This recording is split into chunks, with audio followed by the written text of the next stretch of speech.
अस्सलाम वालेकुम, मेरा नाम है फैज़ान अमान। आप देख रहे हैं रियल टॉक विद फैज़ान। एक बहुत बर्निंग इशू है क्योंकि हम क्रिकेटिंग नेशन है और हमें क्रिकेट बहुत पसंद है और मुझे तो बहुत ही ज़्यादा पसंद है।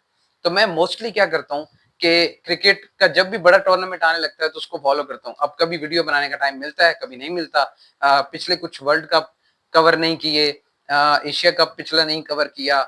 उससे पहले जो टी20 वर्ल्ड कप था, जो विराट कोहली ने हमसे मैच छीना था, Kohli goes down the ground, Kohli goes out of the ground, उसकी भी कोई खास वीडियो नहीं बनाई थी। तो बहुत सारा अरसा ये सिलसिला स्किप रहा, मेरा जो है वो तसलसल टूट गया। खैर, प्लीज मुझे वेलकम बैक कहिए क्योंकि मैं अब दोबारा क्रिकेट पे बात करने के लिए आ चुका हूँ। अभी जो इशू है वो ये है कि हमारा जो फेवरेट प्लेयर है, एक मिनट पहले बच्चों से पूछ लेते हैं उनका फेवरेट प्लेयर कौन है। इब्राहिम, आपका फेवरेट प्लेयर कौन है? बाबर आजम। बाबर आजम, देखा। अच्छा चलो, इसका एक और भाई है, उसका नाम है मोहम्मद रयान, उनसे भी पूछेंगे। मेरा फेवरेट प्लेयर टी20 के लिए बाबर आजम नहीं है, बट यस, बाबर आजम बहुत बड़ा प्लेयर है, बहुत अच्छा प्लेयर है। पाकिस्तान को बहुत टाइम के बाद कोई कंसिस्टेंट बैट्समैन मिला था और उसका रफ पैच वैसे ही चल रहा है जैसे विराट कोहली का चला था। लेकिन हम पाकिस्तानियों को जो है बहुत शौक होता है अपने ही लोगों को खवार करने का, अपने लोगों पे इल्जाम लगाने का, अपने लोगों को ट्रोल करने का। तो हाँ, बड़ा प्लेयर भी फेल हो सकता है लेकिन हम लोगों में एक्सेप्टेंस नहीं है। तो हाँ, रयान की बारी। रयान, हाय, आपका फेवरेट प्लेयर क्रिकेट में कौन है? बाबर आजम। बाबर आजम। इसी तरह जब भी आप वोट लेंगे तो यही सिलसिला जारी रहेगा। हर बंदा आपको यही कहेगा बाबर आजम। पाकिस्तान में स्टेडियम्स भरे रहते हैं, इवन दुनिया में स्टेडियम्स जब भरे रहते हैं तो आपको दिखता यही है कि जो ज्यादा फैंस होते हैं as compared to other players, वो इस टीम में बाबर आजम के होते हैं। ठीक है, पाकिस्तानी सिलेक्टर्स की चॉइस नहीं थी, उन्होंने सेलेक्ट नहीं किया। Babar Azam will come back और वो टी20 के प्लेयर भी बन जाएंगे। जैसे कि मिकी आर्थर ने कहा कि मॉडर्न डे क्रिकेट थोड़ा सा प्रॉब्लम है बाबर आजम की, वो पेस मैच नहीं करती। बट यहाँ पे जो बर्निंग इशू है, जो मैं बात करना चाहता हूँ, वो है हमारे मोहम्मद हारिस साहब की। मिस्टर 360, यहाँ से मार दिया, वहां से मार दिया। लेकिन आप मिस्टर 360 ये बताएं, आपने लंबी इनिंग्स कितनी खेली हैं? आपने टेस्ट मैच में कितनी इनिंग्स खेली हैं? आपने वनडेज में कितनी खेली हैं? आपने टी20 में बाबर के मुकाबले में, चलो उसी का कंपैरिजन कर लेते, कितनी खेली हैं? स्ट्राइक रेट आपका तेज होगा लेकिन आप इनकंसिस्टेंट हैं। आपका कभी तुक्का चलता है, कभी नहीं चलता। और आप क्या कह रहे हैं इंटरव्यू में? जी, बाबर आजम को अपना स्ट्राइक रेट बढ़ाने की जरूरत है। रियली? अब आप बात करेंगे, ये तो ऐसा ही हुआ कि मैं बैठ जाऊं किसी इंटरव्यू में और मैं बाबर आजम पे भाई खेलना ही नहीं आता बंदे को, कंसिस्टेंट ही नहीं है। तुमको खेलना आता है, आप बहुत अच्छे कीपर हैं, बहुत फास्ट बैट्समैन हैं, आपकी जगह बनती है टी20 स्क्वाड में। लेकिन हरगिज हरगिज इसका ये मतलब नहीं होता कि हम अपने एक्स अच्छे प्लेयर्स को क्रिटिसाइज करने लग जाए। जैसे सबको बुरा लगा, जैसे बहुत सारे मीडिया पर्सन आपको क्रिटिसाइज कर रहे हैं, जैसे बहुत सारे स्पोर्ट्स जर्नलिस्ट आपको क्रिटिसाइज कर रहे हैं, मैं being a Pakistani, being a cricket fan, ये जरूर कहूंगा कि ठीक है, बाबर आजम जैसा भी प्लेयर है उसका रफ पैच चल रहा है, वो उसकी परफॉर्मेंस नहीं आई, उसकी 100 नहीं आई, उसका 50 नहीं आया एक टाइम से, बट वो प्लेयर है, आपसे तो बहुत बेहतर प्लेयर है। तो सॉरी, आपका तो हरगिज ये नहीं बनता कि आप या कोई जूनियर प्लेयर, ये तो ऐसा ही है ना कि विराट कोहली बोल दें कि जी सचिन तेंदुलकर का ये प्रॉब्लम था। सचिन तेंदुलकर टी20 प्लेयर नहीं थे, कैसा लगेगा? उसने कभी बोला?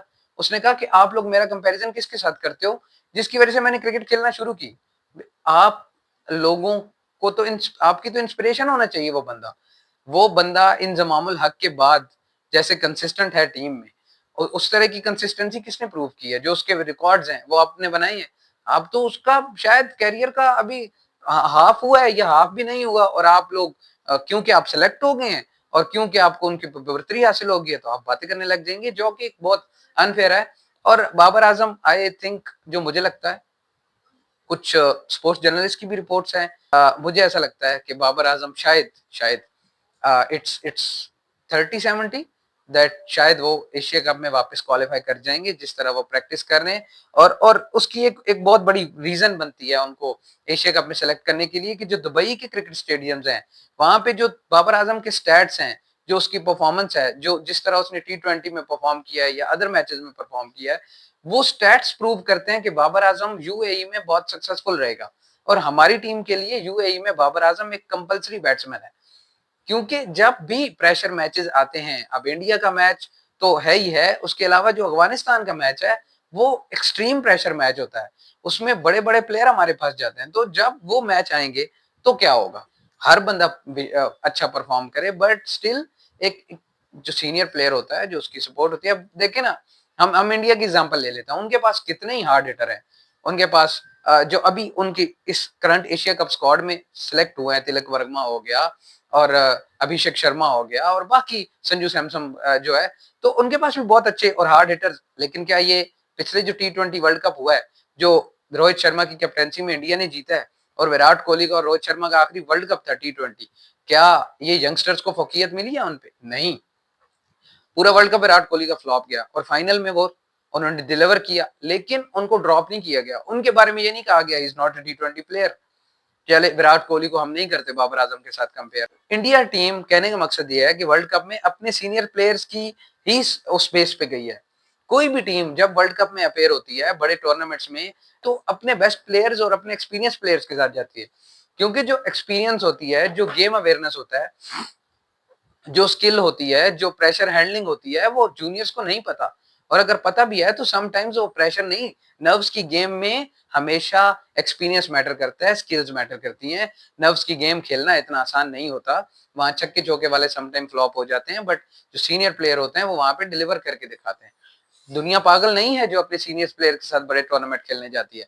हार्दिक पांड्या ने जो ओवर करवाया था, टी20 वर्ल्ड कप फाइनल की बात कर रहा हूँ, तो जिसमें क्लासेन आउट हुआ था, वो उसकी गेम गेम अवेयरनेस थी। हार्दिक पांड्या का आप इंटरव्यू सुने एंड ही सेड कि मुझको पता था कि अगर मैं इनके जोन में बॉल फेंकूंगा तो ही विल हिट मी और वो कहीं भी छक्का मार देगा। तो मैंने सोचा कि अगर वो छक्का मारे भी तो वो उसको थोड़ा साइड पे जाके, जो है ना, ऑफ स्टंप के बाहर जाके जोर लगाना पड़े और वो वहां से शॉट उठा के मारे, तो शायद वो आउट भी हो जाए। और वो आउट हुआ। और फिर हार्दिक पांड्या ने कहा कि जो मैंने फाइनल ओवर करवाया और उसमें जिसमें मिलर आउट हुए, वो कैसे आउट हुए? अगेन मेरे दिमाग में यही था कि एक तो विंड चल रही है, तो एक तो जो विंड साइड पे शॉट मारना आसान नहीं होगा उनके लिए, और दूसरा मैं उनको भी ऑफ स्टंप के बाहर बॉल कराऊंगा। वो बॉल ऑफ स्टंप के बाहर था, तभी बहुत अच्छी शॉट थी, लेकिन वो एंड ऑफ द डे वो सूर्य कुमार ने बहुत अच्छा कैच पकड़े। सो यहाँ पे बात हो रही है सीनियोरिटी की, बात हो रही है स्किल्स की, बात हो रही है एक्सपीरियंस की। तो आप वो सारा एक्सपीरियंस अंडरमाइन करके पूरी फ्रेश टीम के साथ इतने बड़े टूर्नामेंट में अपीयर हो रहे हैं। Best of luck for Pakistan, और इंशाल्लाह इस पे आगे भी वीलॉग्स करेंगे। तो फिलहाल तो हम ट्राई नेशन सीरीज देखेंगे और देखते हैं कि अफगानिस्तान के साथ पाकिस्तान कैसा बिहेव करता है। आई विश अफगानिस्तान से हम ना हारें और अफगानिस्तान से हम ये मैच जरूर जीतें। जैसे पहले मैच जीते हैं फंस के, वैसे नहीं, बहुत इजीली, बहुत आराम से और डोमिनेट होके जीते, जैसे इंडिया अफगानिस्तान से जीतता है। तो best of luck to Pakistan इस सीरीज के लिए भी, एशिया कप के लिए भी। और स्टे इन टच। आपका चैनल है रियल टॉक विद फैजान, यहाँ पे होती है दिल की बात आपके साथ। तो जुड़िए रहिएगा और वीडियोस देखते रहिएगा और अपने कमेंट्स जरूर दीजिएगा। Thank you, Allah Hafiz.